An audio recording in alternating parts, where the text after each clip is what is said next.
Good morning, welcome to the Tash and I Express. Hello all. How are you, Tash? I'm good. I'm feeling very, like I said, like 1960s kitchen arms. Well, this top reminds me of my childhood, 70s. This is the sort of thing my mum would have worn. I love it. Lovely, isn't it? Love it. Charity shop special, of course. I love it. Do you think it might be satanic? It could be. It could be satanic. Do you think? Or maybe because you've got vertical lines and flowers. And It's symbolic. It's symbolic. I think you better take it off, Tash. Are you ready? I won't do that. Actually, no, we mustn't start doing that. Anyway, enough of 70s or 60s fashion. Late 60s. Late 60s, early 70s. I think you're right. Right. Well, we've got a bit of a Yeah. well, you're doing it. A bit of a. I'll just talk about the more sort of like factual side of it. Yeah. Should we tell them what it's about? Shall we? So basically, we came across this guy called Jerry Zalowski. No, Jerry. I feel really bad. Marzinsky. And I'll talk about him first, actually, because I got the notes here. So he's basically a retired licensed psychotherapist. And he's a psychiatrist. All of it. Oh, okay. So psychotherapy, psychiatrist. So he's done like a doctorate in all of it. He's basically all of it. But a psychotherapist would have been mainly psychotherapists work with schizophrenics anyway. They need to be very high up to try and decipher what's going on. Anyway, he had 35 years experience working with what they call the clinically insane in the Arizonan jails. So that would be with people who are probably murderers, who are like very dangerous, voices in their head, proper like telling them to do. Psychopaths, I guess, is probably what the clinically insane on paper are considered. Mm-hmm. So basically, his research led to methods of helping people, sort of like with these malicious inner voices. And the research led him to work out what they really were. So 3 decades ago, he would not have believed what he believes now. So like earlier on in his career? Yeah, he believed that anyone... So we go schizophrenics is the thing that he seems to be able to pinpoint the best. So basically, it's believed that the voices in schizophrenics' heads is some form of hallucination, and that was what he was always led to believe in his research and the indoctrination. And his indoctrination of being a psychiatrist, psychotherapist, the thing that really stood out to me was the fact that he said there was no connection in any of his education to spirit or spiritual side at all, or us or a proper emotion or side. Emotion. It's very clinical, I guess is the word. Very rigid, very one-directional. And in his conclusion now, very, very, very wrong. So they weren't hallucinations, but basically these patients of his, he now believes were being attacked by real, living, invisible entities who were conscious of what they were actually doing as well, these entities. So we're talking about a conscious entity. So that's a basic bit about Jerry, and we will be chatting to Jerry, aren't we? He is coming on. We're going to have an interview with Jerry because I also you sent that research onto me, and I checked it out too, and I was just so excited because obviously in my work, we'll talk about that a bit more later, but he's the first psychiatrist that I've ever come across that acknowledges that these voices, and what you see, are what not you remove in the head, they're in the energy field. And yes, he's the first guy what he says concurs with what I see. And I think it's also important to point out, I totally lost my train of thought with it. Sorry. No, it's to do with Jerry. No, it's gone. It was come back in at some point. He's had an amazing, because he's kind of, flagged up that they don't look into, nobody ever says, what are these voices? They just medicate. Medicate. And actually, why haven't they explored? What are these? Why is it? And he's very interesting. I can't wait to talk to him. I'm massively excited about it. And I think the other thing that really interested me is he made a really good point that we're all born into this world without a single thought. We do not have thoughts. So all thoughts are some form of intrusion, whether we like it or not. And that intrusion can just be your life experience, trauma, whatever, but it's still an intrusion. So we all, to some extent, suffer from these intrusions, if you like. But for some, the intrusions, the entities, the dark forces seem to have a stronger hold. Well, what I think it is, just from a personal point of view, is those people are clairaudient. Yes. There's a reason why they see it. They hear it. And hear it. Yeah. Yeah. So they're, you know, Audio they say hallucinations. Yeah. But they're not they're not hallucinations. hallucinations. They And that's can what hear they're written it. down as, isn't it? Is on Yes. if you were going to look at what a schizophrenic has, that's considered an auditory hallucination. Yeah, but in his research he found patterning, and you can't get patterning in hallucinations across various people. So yeah, his research sort of, and he's got a lovely voice, isn't he? Yeah, he's nice. He delivers what he's got to say really, really nicely. So that brought us on to another guy, and this is a guy called Cliff High, which then made me laugh because I thought, what a funny name, Cliff High, Highcliffe. Yeah. But anyway, his name's Cliff High.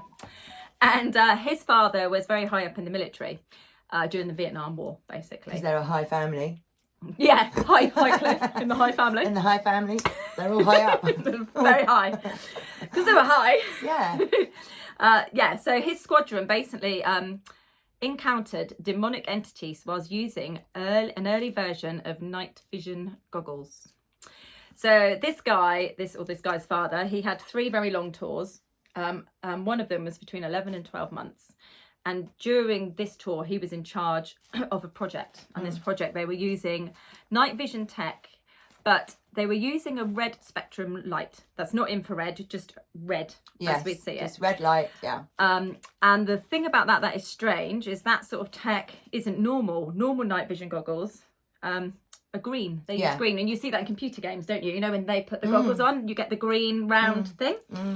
And it said that our eyes see more shades of green than absolutely anything, and perhaps that's to do with survival. Foraging. Yeah, so we can find stuff. So it was an unusual technology in the fact that they used this red overlay, perhaps, over these goggles. I think they didn't know what they were doing. They didn't understand what they were doing. So officers and pilots were not allowed to wear these goggles. They were told that they were not allowed to wear them. So it was the gunners and the lower rank. And what was the purpose? To see further in the dark at that night point? vision, yeah. So basically to open up the night so you can to day see eyes. Further. Yeah, so you can. It was training. I think they were training exercises. I don't think they were fighting at this point. I think it was a training exercise too, so you could see better at night. Okay, and therefore fire out. So it'd be logical that it'd be the guys with the guns that. Got the so goggles. basically, the gunners. The gunners. So on one particular expedition, and at this point the sky was completely peaceful, nothing going on, completely like just in the helicopters, probably in a flotilla, I'd imagine. The gunner puts on these goggles, and all of a sudden he starts firing really, really high up in the sky, starts firing left and right. The other people in the helicopter are like, what's he doing? What's he doing? You know, like, what's this guy firing at? And they looked at him and his eyes were like wide and dilated through the goggles, sweating. And at the time, of course, in Vietnam, there was a big heroin addiction there. And they just assumed initially that these pilots were suffering from addiction, and that was part of that he was having, like, come down or something. Or had perhaps just taken some drugs or whatever. But that was how it was initially kind of like thrown off, basically. But when he took the goggles off, he described flying demons. He said they saw him and they pointed at him, and they made it obvious to each other that they'd seen him. And week after week, the same thing kept on happening. They encountered what they described as true monsters. Flying demons. So this guy, this Cliff's father, basically thought, I'm going to put these goggles on myself. If these guys are experiencing it, he obviously wasn't meant to because he was an officer.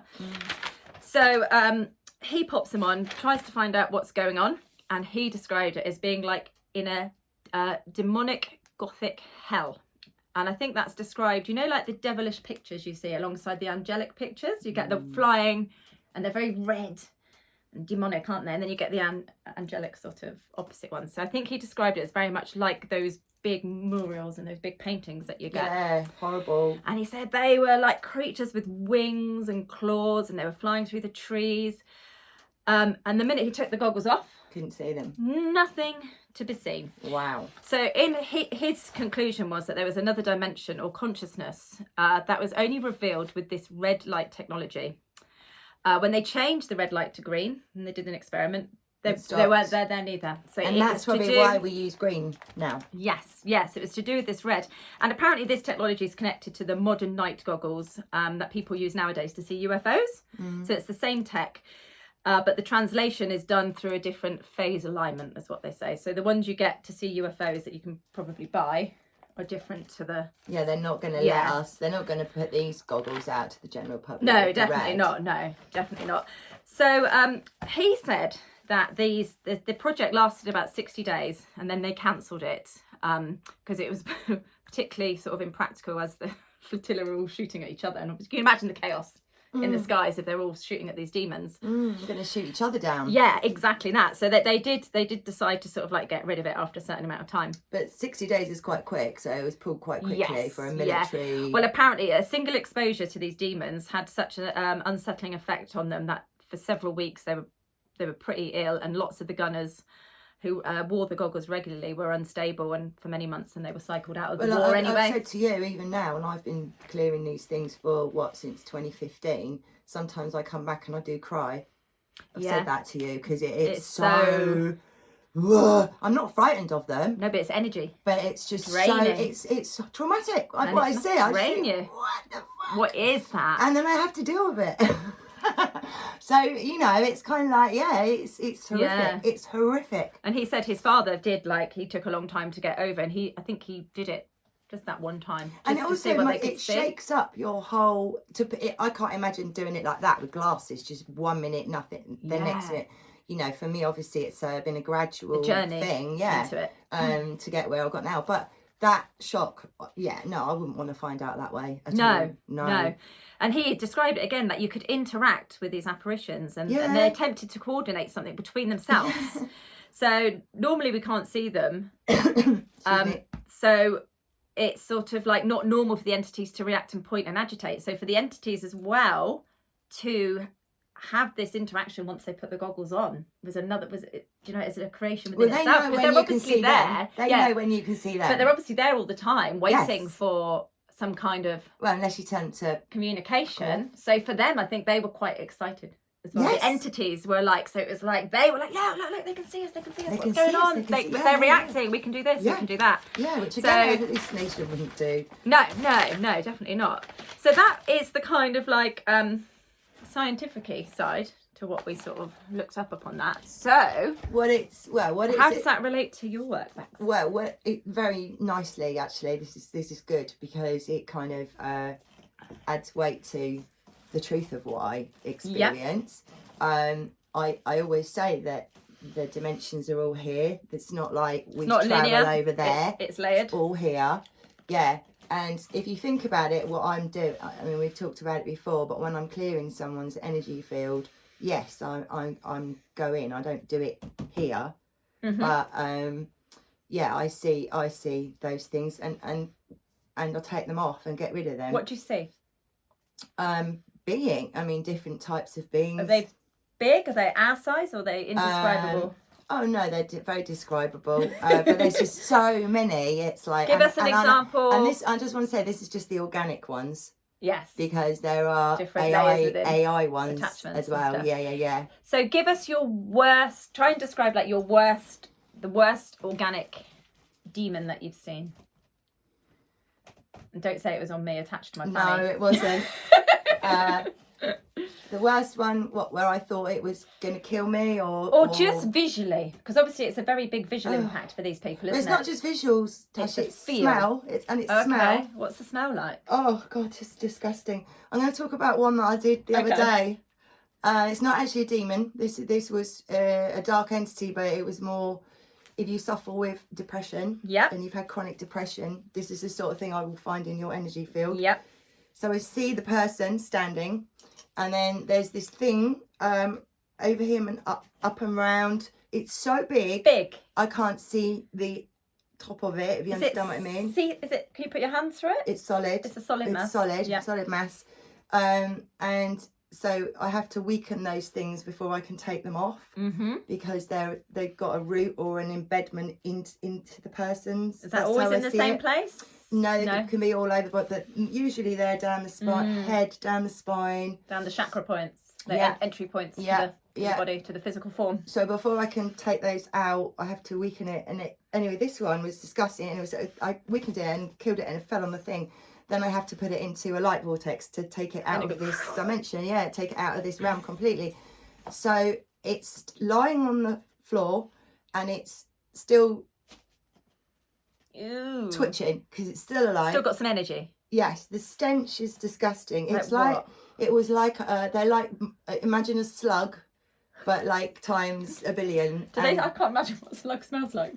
Oh well, these smells are rotting death. Okay, Flesh, just the worst. But very really potent. Yeah, I actually feel nauseous. I feel nauseous when I think about it. But anyway, so I had to bloody drag this twitching, still alive, stinking, massive slug-like slime. It's because of the slime and the texture of the skin is sluggy, and get rid of it. But we did it. Obviously, I do have helpers. Yeah, I was gonna say we. Who do you mean by we? Me and my crew. Oh, me and my G's. Am I there? Did I come in? You came in once, didn't you? I did. Apparently. Now that was the other one I was going to say was scary. Okay. Because I'm not scared of these things, and you mustn't be scared either because they feed off that fear. They feed off your fear. Yeah. So as soon as you start laughing at them and telling them that they're twats and to go away, they just diminish and get smaller, smaller, smaller. And would you say where you've got a dark entity, you've also got a light with you as well? Well, this is it. You can listen to the dark entities, or you can listen to. Well, actually, you have to call on your guides. But they're there, aren't they? If you've Absolutely, got one, they're waiting. They just want you to say. So if you ever feel attacked, the first thing to say is, angels, spirits, guides, be with me. Step into my energy field. Protect me. Keep my vibration high. Let me only hear your voice in my head. You know, take control of your energy and say, no, piss off. Just like if a bloke came up to you and went like that to you, you'd go, fuck off. Oh, mate. Same or thing. 20 quid. Or 20 quid, yeah. 20 quid for that shoulder touch. Or get on our Patreon. But going back to what you were saying about that was, I'm not going to name the entity that I was dealing with because you know who it was. Somebody very high profile. Yeah. I'll call him an entity or an energy, although he's a very well known person. And probably a fake person.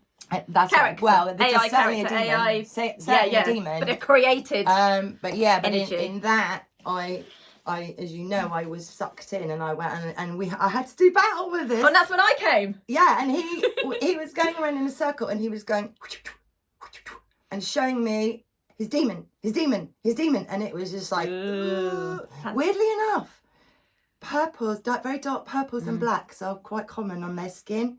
They can be scaly. I mean, they're not particularly. I can see how Hollywood has packaged it. Yeah. To give us the fear program straight off. But they're not. No, they look horrific and they smell bad, but they can only hurt you if you're scared of them. But anyway, that time, and then he was on top of me at one point, just killing me, and then all of a sudden, your head just loomed overhead with this massive black block of, I don't know what it was, stone or something. He just went over his head, and then he just appeared, and I was just like, wow, I'm the demon slayer. Yeah, and then I could get him off and get him gone. But that one I came back and cried because I wasn't expecting that to happen. I thought I was journeying to a certain venue to clear it. Do you remember? Yeah. No, I do remember. And actually, I ended up being taken hostage. It was horrible. Until the hero Tash with her black stash. Yeah, and I remember knocks him I out. left you this message, and then you were like in the morning, you're like, yeah, I really weird. I had a dream, didn't I? Weird, yes, you had a weird night, a weird dream, and you're like, I don't know where I've been. I said, you've been bashing demons over there. Skull bashing demons. Yeah. With my. Wonder what obsidian or something kind of like. And when I first started doing this work as well, 2015, around that time, I did used to do it in the daytime. Okay. Because I was still getting over my fear at that beginning of it. Now I tend to work at night. Yeah. Because they're out at night. They like night time. Well, they say that Jerry was saying with the schizophrenics that most schizophrenic, their serious attacks are about 3 o'clock in the morning. Yeah. And that's when they tend to attack. And I think the other really interesting thing Jerry said was that the reality of the energy that's leached from these patients after these like psychic attacks. So they're not hallucinations. They're basically physically drawing all of the energy. And apparently, after one of these attacks, they sleep exhausted. Yeah, they sleep because they're taking your life force. to live, so that they can live. They are complete parasites. Yes, parasitic That's what entities. they are. And I But find, with a conscience, it's weird, isn't it? They definitely have their own form of consciousness. Yeah, they are conscious. Yeah. Unfortunately, they are conscious. But they have to be to attach to our consciousness, I guess. And they exist in the fourth. That's where all the spell casting is done. That's where I do my work, fourth and fifth.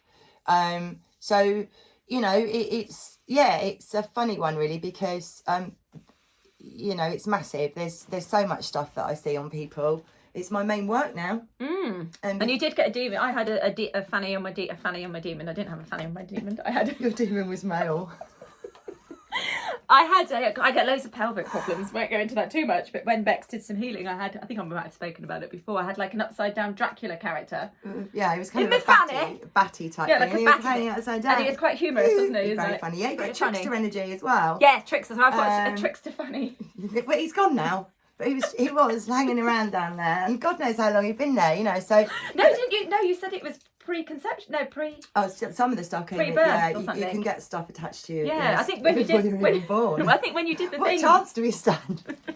I'm pretty sure you said to me that attachment when you did it was in the womb. See, I don't hold on to the information. No, because I work on so many people. Yeah. I can't. I no, I remember you saying that. Yeah, I can't hold it, or it'd be ridiculous. So the cheeky little thing has been there all along. along. Yes. Tricking my fanny. Dreadfully rude, isn't it? And I had one. That's how I learnt to. That's how they trained me. Was to have an attachment myself. Yeah, well, I should imagine if they're everywhere floating around, we've all most people have got them. Yeah, but it's how much space you give them and how much you listen to them as well. And if you've got mental health as well, obviously your fear and your fight or flight and all of that is so much more heightened. So they're just going to be feeding and feeding and feeding. So if you've got that vulnerability of depression, whatever mental health that may be there, the openness to them being able to harness you is always going to be stronger, isn't it? Absolutely. And I think a lot of mental health issues are probably attachments, and also I'd say they all are, wouldn't you? Well, not all, no, because I have to say about the AI and the electromagnetic stuff, I actually think you know, we have those as well. Yeah, what I meant with mental health was I don't believe it's when they go on about a brain disturb. I think they're all an external. Oh yes, yes. That's what I meant. Yeah, no, I agree with you. I don't believe the narrative of it's brain chemistry. No, all of that. That's a complete and utter bollocks. Yeah. That's the cover story. Yeah. And also the gaming side of things. I think that the kids all game. This causes anxiety. It actually causes. I don't understand the nuts and bolts of it, but I remove entities from games, from people, from schizophrenics energy fields very often, and also then they're clear and the voices stop and they game. So are they using the games to get them in? Yeah, it creates wormholes in their electromagnetic field. I don't understand how, but because I have to say, you know, if you want to do something good for your kid and your kid's having mental health problems, for God's sake, get rid of it. So do you think that part of that technology is to do that? Absolutely. Not just to do the other things. It's a far more detailed. There's a dark side to that technology. And that technology is there to open up, to let these entities get into wormholes all the children in your energy field. Yeah, because your brain doesn't know whether when you're playing a game and you're in that world, whether you're in that world or not. Your brain thinks you are in that world. Of course you are, because you're playing out. They're playing out the game, aren't you? Yeah. So it opens up energetic. So it's got multiple uses then, the whole gaming world. Yes. For the purpose of it. Yes. Multiple. It's another way in that can be abused. Yeah. And it is abused. So when we look at it like that, I would say it's another way of electromagnetic interference. And just fascinating stuff. And the AI ones are weird as well. Shall I play that video that somebody I know managed to get hold of outside a lodge? Yes. In Devon, because that's an energy field thing. Yes. Isn't it? So somebody I know in Devon decided to walk their dog. In the middle of the night. I think it was 2:30, 3:30, something like that. Looked up and noticed in the Freemason Lodge that all the lights were on. Car park was full, but it was silent, like completely silent. But there was this weird it's very mannequin. Is it that one? But that's the vid. So have I got the actual? Yes, a mannequin of a woman. It looked very feminine, didn't it? I think it was a woman. A female, like a shop mannequin. Mannequin in the window. I'll try and find it in a minute, like this.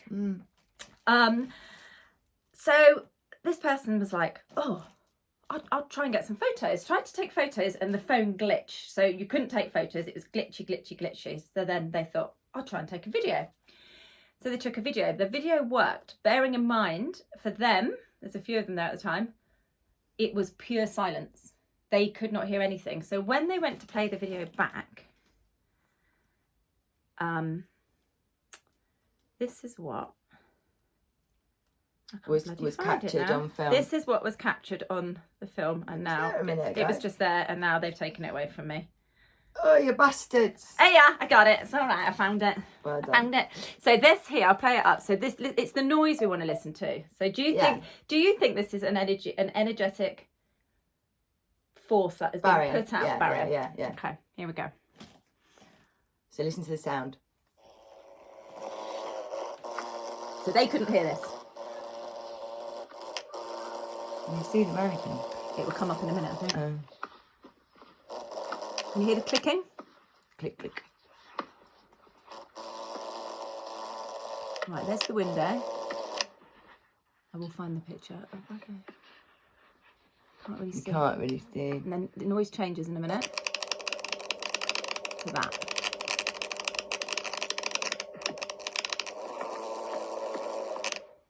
Now, isn't that just, it's a very, you said you played it and somebody was around you and they were like, what is that noise? Yeah, it's one of the kids. It actually reminds me of a taser, the sound of a taser. I first thought bee when I heard it. It sounds you got it's the obviously not going to be a bee at 2:30 in the morning in the winter. No. As well. And then I thought a bee. Somebody else listened to it and said they thought it sounded like a motorbike manifold in the distance. But it was completely and utterly... Well, it's the middle of the night. And silent. Like, they said that when they played that back, it was really shocking to hear that. And the clicky bit at the end reminds me of a taser. Yeah. Very sort of mechanical. So if I just see if I can find... It's electromagnetic energy, isn't it? Definitely. So it's a block, so you can't film or... Yes, it just interrupts. So that's the... Can you see? Thing at the window. There. So it's like a mannequin. Female mannequin, I want to say. Would you say that? Oh, yeah, I felt female. Female energy there. But, so they were obviously having a little bit of a gathering that night. And very, very silent. Yes. Very silent. But yeah, because, I mean, we'll talk about that another time, but what really is Freemasonry? I mean... Yeah, we want a lot to do of that. We I mean, want to do a podcast on that. We only see what they want us to see. This is the visual side. The visual side, for whatever reason, they're still putting out there. You know, is it to keep it, to shroud it in secrecy and mystery? Let's meet up at 2:30, and we're going to go into that. We're going to go into that because it needs a look with our new lenses. So, like the whole 33rd degree thing is probably very likely not what we've all been led to believe it is, and I think Freemasonry is far more. At our level, but in society, somebody there knows how to create energetic barriers around the building. And why? So you know, I think there's probably a layer and then another layer. Another point, as we've found out loads of times, when we've looked at these lodges, they're always in line with churches, and the lodges are always old world buildings. So. Is it the energy? Is it the energy within that anyway? So we're gonna pick it apart. Anyway, yeah. Hopefully that was a nice little. Yeah, little kind of. Well, it's not a teaser really. It's the beginning of something we're going to be really deep diving into. We're going to be interviewing the psychiatrist. And, I can't wait for that. Jerry. You know, he's got years and years and years of experience, and he's the only person I've ever come across in the profession who is singing from the same hymn sheet as someone like me, who has come to a completely opposite end of the scale. Completely. Removing same these things, same conclusion, and I felt relief actually when I listened to it. I was like, oh, thank you, because I sound like a bloody nutcase. Nah, you don't. Well, look, I don't give a shit if I sound like a nutcase. What I give a shit about, what I care about is people being removed from that kind of trauma and.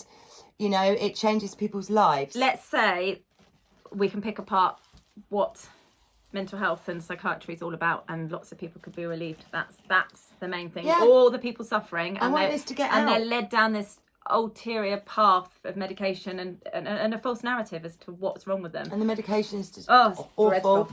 And then there's I want to also take the fear out of these entities. I cannot express how drop the fear, drop the fear, they laugh go. at them. I take the piss out of them. You know, really, they're only there because you're powering them. Even if you're doing it inadvertently and unwillingly, it's still your fear and your day-to-day living and your thought process that is encouraging the attachments to stay. Yeah. And if you call in your protection, call in the good guys, because you get both. You get both voices. I don't believe that one, would be there without the other one. I think they coexist. It's kind of like that classic angel on one, devil on the other, and it's like, well, which one? But you know, but this one takes over. But and if you don't understand that thoughts in your head are outside of you and not necessarily coming from you, not yours. They're not yours, are they? You know, it's easy to get pulled down that negative traction. It's all thoughts are intrusions.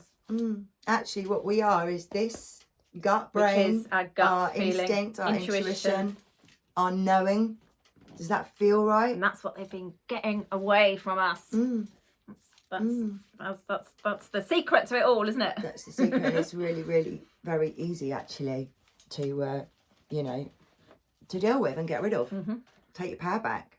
Step into your energy. Absolutely. And understand it. I mean, it's not our fault because we're not taught about our energy systems. They're not recognised. No. So there's a whole, and that's because they're loosing them, so they don't want us to know. Because they know if we know, we'll stop them from doing it. And counterproductive, isn't it? They won't be able to exist in this realm if without we weren't us. feeding them. Yeah. That's when I always say, and people don't understand what I mean, but this is what I mean. Without us, there is no them. Yeah. Right?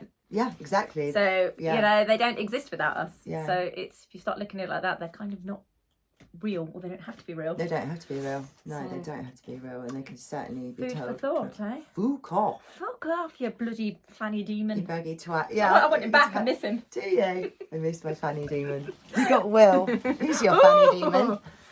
Isn't he? Anyway. On that note. See you later.